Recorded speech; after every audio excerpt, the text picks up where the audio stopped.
You will need also this here for your photo. For your photo. For your photo.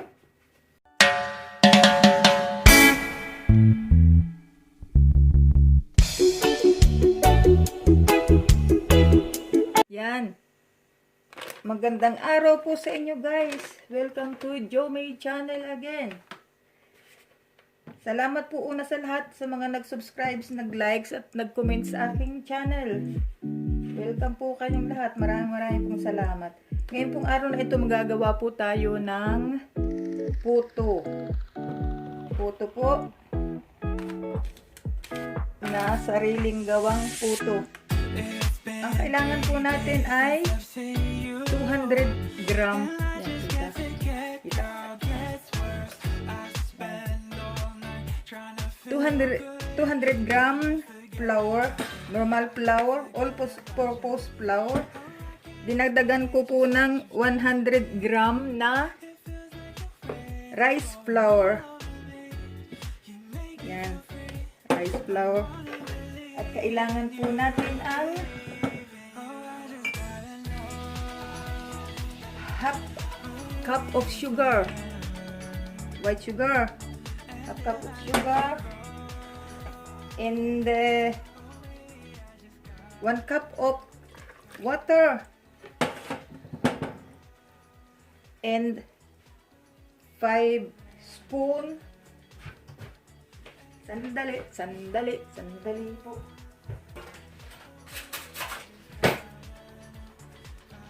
5 spoon of oil. 1, 2, 3, 4, 5. Yan po yung cooking oil, any kind.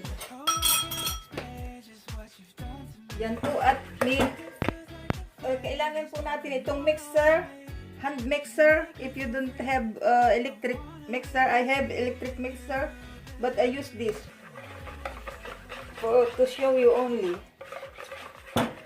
If it is possible at home without electric mixer. You can use also pork if you want.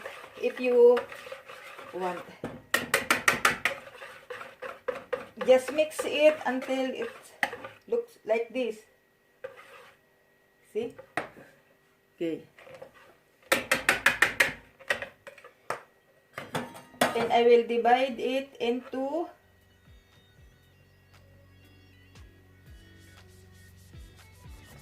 3 portions.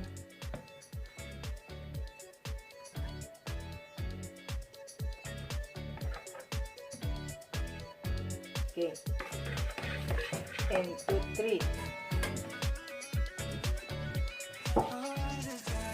You will need also this here for your photo. For your photo.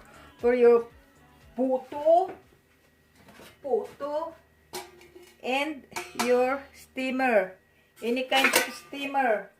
Kung wala naman kayong steamer, ay pwede na po yung inyong salaan. Ilagay nyo sa malaki ninyong lalagyan, yung salaan.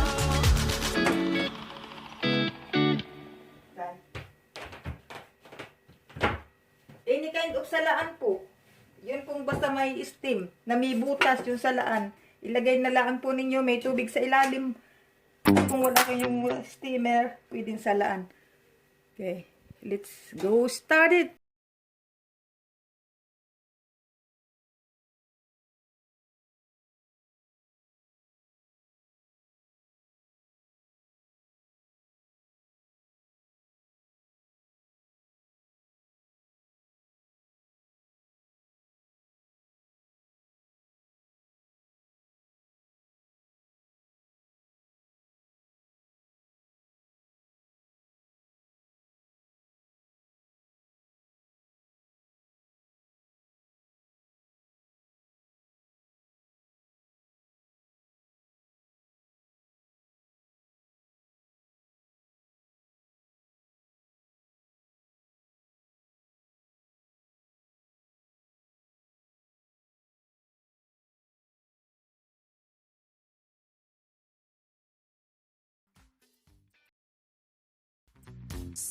Yan, at hintayin po nating bumulak ang ating tubig. Yan.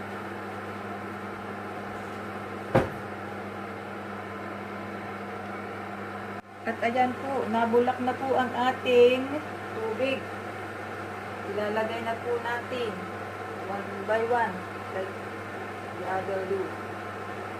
Ay, nakalimutan ko po pala, lalagyan po ninyo ito ng half spoon of how you call that? Bakul ba? Baking powder.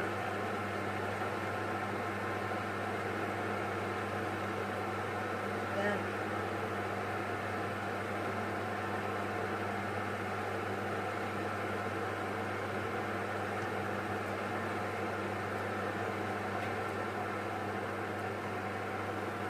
Init. Init, init, init. Oh. At tatakluban po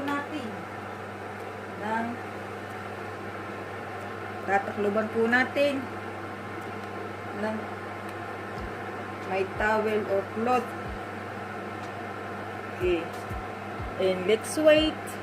So, ayan po. At haba pong mainit pa ay lalagyan po natin ng grated cheese sa ibabaw.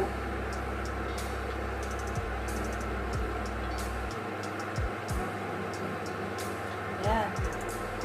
Lagyan po natin ng cheese sa ibabaw.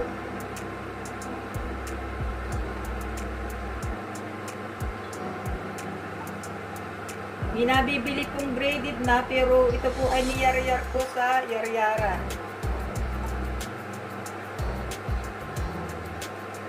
After 30 minutes po ay tapos na po ito.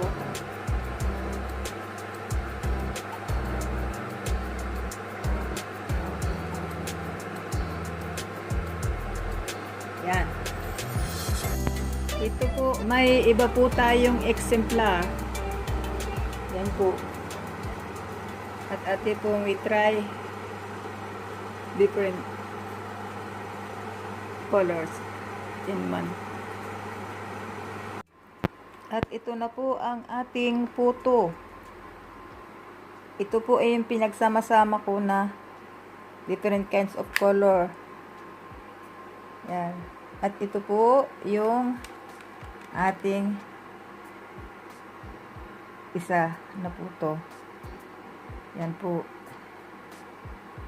Nilagyan ko po ng cheese sa ibabaw. Yan po. So, ayan po mga ka-Jumay. Tapos na po ang ating puto na masarap. Masarap po ito, promise. So, yan po.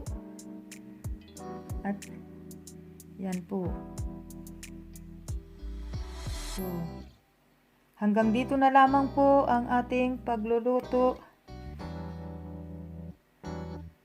Mga kaibigan, sana po ay pumunta uli kayo sa akin, mag-subscribe, mag-comment at i-share po kung gusto nyo at mag-like.